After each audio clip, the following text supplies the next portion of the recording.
3 సార్లు ముఖ్యమంత్రిగా చేసి ఈ రోజున భారతదేశంలో తెలుగువారు భారతీయులు ఎక్కడున్నా సరే దాంట్లో దాదాపు సగం వంతు తెలుగువారే ఉండటానికి ముఖ్య కారకులు. నాలెడ్జ్ ఎకానమీ అనేది ప్రాతిపదిక చేసుకుని దాన్ని దేశమంతా విస్తరించిన ఒక విజనరీ, అలాంటి అనుభవం గల ఒక పాలసీ మేకర్. నాకు సంపూర్ణమైన విశ్వాసం ఉంది అధ్యక్ష.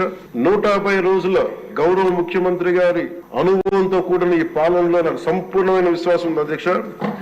ఆంధ్రప్రదేశ్ $1 ట్రిలియన్ ఎకానమీగా అతి త్వరలోనే ఈ 5 సంవత్సరాలు వెళ్తుందని మనసు సంపూర్ణ విశ్వాసం ఉంది. గత ప్రభుత్వం మనల్ని ఎకానమీని నిర్వీర్యం చేసింది, ఇబ్బంది పాలు చేసింది, అన్ని రంగాల్లోనూ రాష్ట్ర ప్రభుత్వాన్ని వెనక్కి తీసుకెళ్లిపోయింది. ఈ పరిస్థితుల్లో గౌరవ ముఖ్యమంత్రి గారి అనుభవం, మీ పారదర్శకత, మీ విజనరీ దృష్టి ఇవన్నీ కూడా మాకు ఈ $1 ట్రిలియన్ ఎకానమీ వైపు పరిగెడుతున్నాయి అన్న దాంట్లో ఏమాత్రం సందేహం లేదు అధ్యక్ష.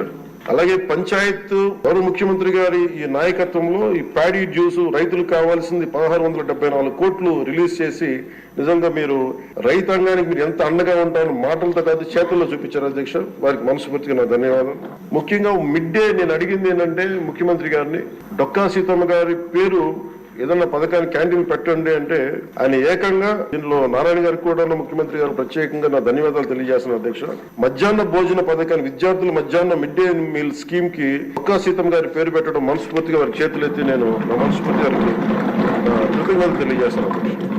అలాగే ఇలాంటి స్ఫూర్తి చూసి నాకు కూడా వ్యక్తిగతంగా నేను ముఖ్యంగా ఆయన లీడర్షిప్ ఎబిలిటీ, ఒక క్రైసిస్ వచ్చినప్పుడు ఒక నాయకుడు ఎలా ఉండాలి, ఒక వరదలు వచ్చినప్పుడు ఎలా ఉన్నారనేది మనకి విజయవాడ బొడుమేరు వరదలప్పుడు అసలు ఆయన చూపించిన నాయకత్వ పటిమ ఇవన్నీ చాలా ఆదర్శనీయం అధ్యక్ష. మేము వెళ్ళి చొక్కా మడిచి ఆయన దిగి బురదలో నడిచి దిగి ఆయన అవసరం లేదు, ఆయన చేయించవచ్చు. కమాండ్ సెంటర్ లో కూర్చొని చేయగలిగే సత్తా ఉండి కూడా మా అందరికీ ధైర్యం నింపడానికి, మా అందరికీ భరోసా నింపడానికి, ప్రజలకు ఆ భరోసా ఇవ్వడానికి ఆయన నడిపించిన తీరు యంత్రాంగాన్ని చాలా అభినందనీయం అధ్యక్ష. ప్రత్యేకించి సోషల్ మీడియాకి సంబంధించి అసలు ఇంట్లో ఆడబిడ్డలు బయటికి రావాలన్నా గానీ ఊళ్ళల్లో ఆడపిల్లల అధ్యక్ష ఈ అలవాటు అయిపోయి, గత ప్రభుత్వం చేసిన అలవాటు అయిపోయి ప్రతి ఒక్కళ్ళు ఒక ముఖ్యమంత్రి స్థాయి వ్యక్తిని బూతులు తిట్టడం, అన్ని తిట్టిన తర్వాత కూడా వాళ్ళకి అలవాటు అయిపోయి ఇంకెవరు తిట్టాలో తెలియక స్థానికంగా ఉన్న ఆడపిల్లల మీద కూడా వీళ్ళు అవాకులు చవాకులు పేలి పచ్చి బూతులు తిడతా ఉంటే ఎవరికి చెప్పుకోలేక వాళ్ళు ఇబ్బంది పడతా ఉంటే బయటికి రాలేకపోతున్నారు. క్రైమ్ మైండ్ సెట్ పెరిగిపోయింది, క్రిమినాలిటీ పెరిగిపోయింది. ఇలాంటి సమయంలో ఆయన ఉక్కుపాదంతో సోషల్ మీడియా యాక్టివిస్టులు అనే పేరు చెప్పుకొని గుండాలకి రౌడీలకి ఆయన తీసుకున్న చర్యలు, హోంమంత్రి అనిత గారు తీసుకున్న చర్యలు చాలా బలమైన అభినందనలు. ఇదే కొనసాగాలని కోరుకున్నాను అధ్యక్ష. This should be a continuity of the our entire governance. మన అడ్మినిస్ట్రేటివ్ లో ఒక భాగం అవ్వాలి అధ్యక్ష. మనస్ఫూర్తిగా వారికి నా ధన్యవాదాలు తెలియజేసుకుంటూ గౌరవ ముఖ్యమంత్రి గారికి నేను మాటిస్తున్నాను, మేము చేయాల్సిన పనులు ఎప్పటికప్పుడు మీరు మాకు ఆదేశాలు ఇవ్వండి సార్. మాకు ఏ శాఖలు అయితే తీసుకున్నామో ఆ శాఖల్ని సమర్థవంతంగా వారి విజన్ కి తగ్గట్టుగా పనిచేయడం అధ్యక్ష.